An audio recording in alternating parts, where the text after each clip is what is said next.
I've often said that there are no bad episodes of Batman the Animated Series. There's just simply some that I like better than others. Could this actually be a bad episode? We're going to talk about it right now.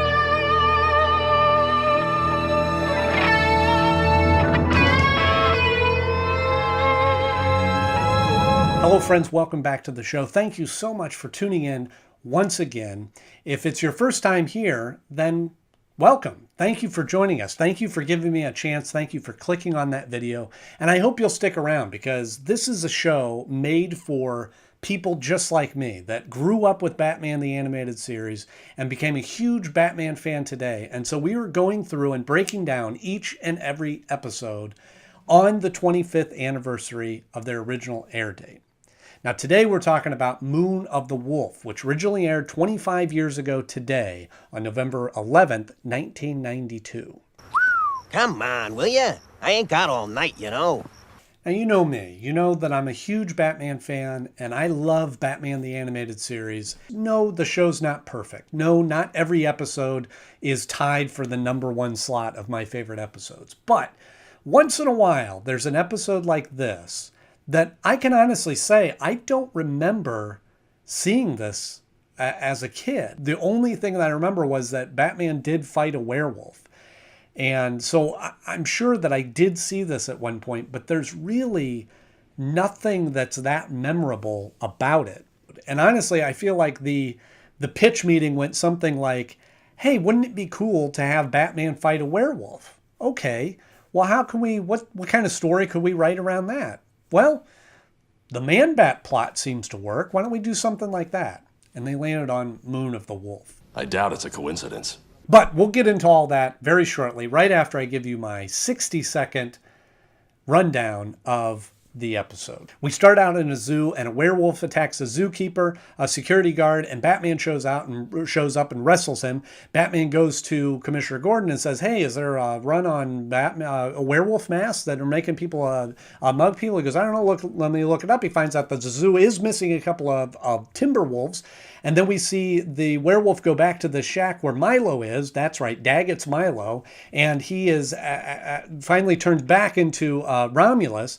And then he says, oh, I would have got through with this if it weren't for that Batman that attacked me. He goes, oh, we'll take care of that. And then Romulus announces that he'll donate a bunch of money if Batman shows up and collects the check in person. Batman does that, and he ends up getting gassed, and they capture him, they tie him up, and then we tell this whole backstory about how Romulus is trying to earn the antidote to the werewolf juice from Milo by doing his bidding. So the werewolf has to go out and attack Batman, but he attacks Milo first and knocks him off, and then Batman wrestles him and comes out victorious, and the werewolf runs off.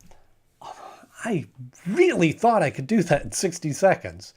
If it's a fight you're looking for, try starting one with me.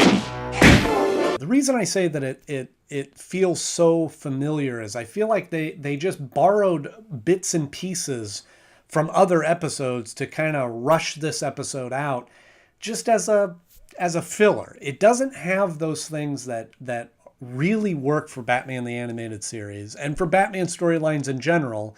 And they just kind of threw it together, and it felt very rushed. We start out in the zoo where a security guard is checking after hours, and this animal comes up and attacks him. Sound familiar? That's right. That's the same way that Tiger started when Jim Cummings as an ape attacked the zookeeper and Selena Kyle. And then Batman shows up for no apparent reason. Masquerade party's over, Harry. I guess we're just to assume that he saw this on patrol and went and attacked him. And then Batman goes to Commissioner Gordon, and he asks Commissioner Gordon, just tangled with a mugger in a werewolf mask. I tried to stop him and he threw a guy off a bridge. Mean anything to you?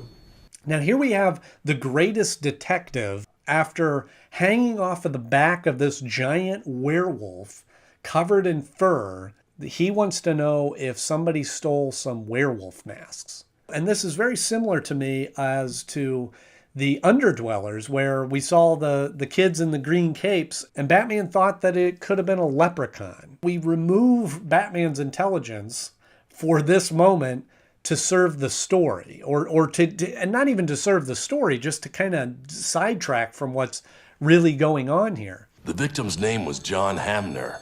From his uniform, I'd say he works for the zoo. Then when the werewolf goes back to the shack, he meets up with Milo. Him again!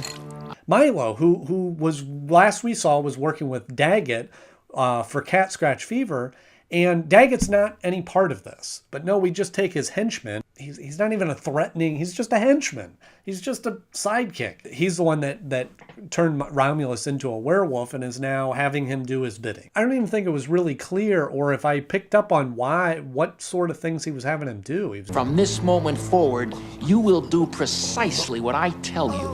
And then we go to the gym and we see Romulus working out with... Romulus sounds like a Star Trek villain. We have him working out with Batman, and Batman just throws out a... Haven't seen you around here lately, Tony.